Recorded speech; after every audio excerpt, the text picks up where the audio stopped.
ಆಜಿ ಮಸಾಲ. ಎಂತ ಅಡಿಗೆಯ ರುಚಿಯಾಗೋ ರಹಸ್ಯವು 20 ರೂಪಾಯಿ.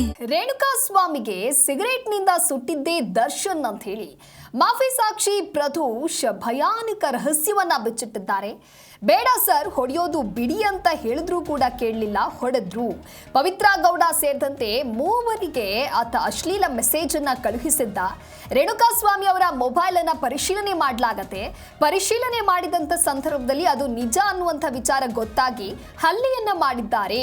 ಈ ಪ್ರಕರಣದಲ್ಲಿ ನನ್ನದು ಯಾವುದೇ ರೀತಿಯಾಗಿ ನೇರ ತಪ್ಪಿಲ್ಲ. ನಾನು ಆ ಸಂದರ್ಭಕ್ಕೆ ಸಿಲುಕಿ ಹೆಲ್ಪ್ ಮಾಡಿದ್ದೇನೆ ಅಷ್ಟೇ, ಸಹಾಯ ಮಾಡಿದ್ದೀನಿ.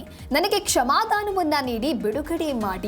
ಅರ್ಜಿಯಲ್ಲಿ ಪ್ರದೋಷ್ ನ್ಯಾಯಾಲಯಕ್ಕೆ ಈ ರೀತಿಯಾಗಿ ಮನವಿಯನ್ನ ಮಾಡಿದ್ದಾರೆ ಅನ್ನುವಂಥ ಮಾಹಿತಿ ಸಿಕ್ಕಿದೆ. ಚಿತ್ರದುರ್ಗದ ರೇಣುಕಾಸ್ವಾಮಿ ಕೊಲೆ ಪ್ರಕರಣಕ್ಕೆ ಸಂಬಂಧಪಟ್ಟಂತೆ ದಿನಕ್ಕೊಂದೊಂದು ಆಘಾತಕಾರಿ ತಿರುವು ಸಿಗ್ತಾ ಇದೆ. ಒಟ್ಟಾರೆ ಈಗ ಈ ಪ್ರಕರಣದ 14ನೇ ಆರೋಪಿ ಆಗಿರುವಂತಹ ಪ್ರದೋಷ್ ಕೋರ್ಟ್ಗೆ ಸಲ್ಲಿಸಿರುವಂತಹ ಕ್ಷಮಾದಾನ ಅರ್ಜಿಯಲ್ಲಿ ದರ್ಶನ್ ಹಾಗೆ ತಂಡ ನಡೆಸಿದ ಆ ಒಂದು ಹತ್ಯೆ ಏನಿದೆ ಅದರ ಇಂಚಿಂಚು ಮಾಹಿತಿಯನ್ನು ಕೂಡ ಕೊಡೋದಕ್ಕೆ ನಾನು ಸಿದ್ಧ ಅನ್ನುವಂಥ ಮಾಹಿತಿಯನ್ನು ನೀಡ್ತಾರೆ.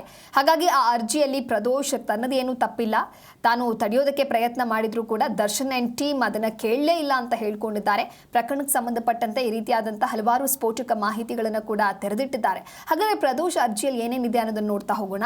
ರೇಣುಕಾಸ್ವಾಮಿ ಮೇಲೆ ದರ್ಶನ್ ಮತ್ತು ಅವರ ಗ್ಯಾಂಗ್ ಅಮಾನುಷವಾಗಿ ಹಲ್ಲೆ ನಡೆಸಿದೆ. ಬೇಡ ಸರ್, ಹೊಡೆಯೋದು ಬಿಡಿ ಅಂತ ಹೇಳಿ ಮನವಿಯನ್ನ ಮಾಡಿಕೊಂಡ್ರು ಕೂಡ ಯಾರು ನನ್ನ ಮಾತನ್ನ ಕೇಳಲಿಲ್ಲ. ರೇಣುಕಾಸ್ವಾಮಿಗೆ ಸಿಗರೇಟ್ನಿಂದ ಸುಟ್ಟು ಅತ್ಯಂತ ಕ್ರೂರವಾಗಿ ಚಿತ್ರಹಿಂಸೆಯನ್ನ ನೀಡಲಾಯಿತು.